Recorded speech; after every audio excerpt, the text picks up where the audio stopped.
The other part of this puzzle, or a piece of this puzzle, all that's fine and dandy. Yes, we want players. Yeah, we're going to spend and all that. But what I would also say here in this situation, and this is sometimes where the Cowboys get themselves in trouble a little bit, is you got to figure out the George Pickens thing first. You got to figure that out first. Yeah, you can save all the money you want.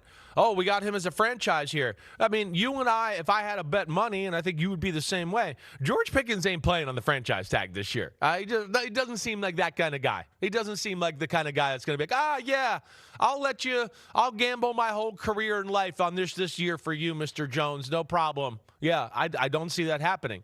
So they need to get that done to figure out what they can spend. Or they got to be careful about what they spend because they're going to look at it and go, wait, we might have to pay George Pickens that. And that's, to me, the biggest thing.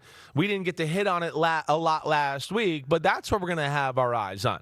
I mean, we just saw them totally just absolutely destroy a situation with the guy they franchised last year in Micah Parsons. I mean, destroyed it. They went about it in a horrible way. I mean, not you're right. Right. Sorry. Fifth year option. Sorry. But either way, not too different in the scenario, what we're talking about. Well, there is a difference. There's a big difference. Here's the difference. Okay. Micah Parsons' ultimate end game that got him the trade, it won't work for Pickens because after July 15, he can't sign a long-term contract. Right.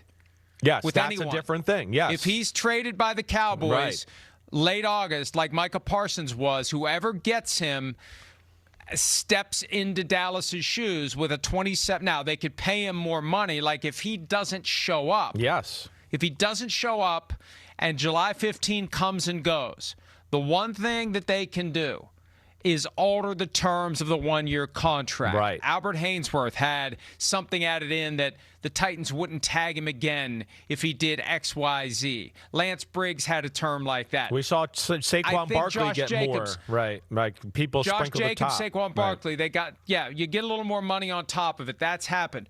But that's all a team can do. So are you going to give up a first-round pick plus for a guy that you're going to pay $32, $33, $35 million in cash to this year with no commitment beyond 2026? It makes it harder. The Packers were able to negotiate the long-term deal as they did the trade. So that's the Micah approach isn't going to work here. George Pickens needs to have a plan that activates quickly and that resolves by July 15 when the deadline arrives for doing a long-term deal. He's got to do everything Micah did the action started, 3 months quicker. Yeah, right. The action. Exactly. The action started for Parsons after July 15.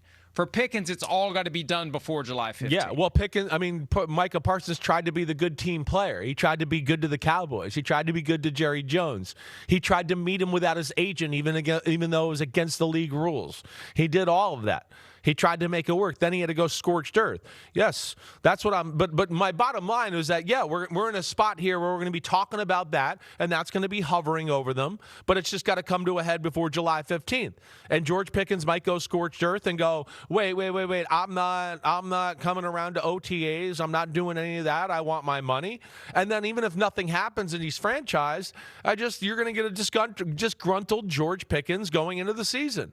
And yes, would he want more money sprinkled on top of what the franchise number is? Because yes, he's going to think that he deserves something around north of $40 million a year. And that's not where the wide receiver franchise number is right now. So that's where I'm interested to see what happens with Dallas in this whole situation. And of course, that dictates a lot of what they can and can't spend in free agency as we go forward here. Hi, it's Mike Florio. Thanks for watching PFT on YouTube. Hit subscribe for the latest news and analysis from Pro Football Talk.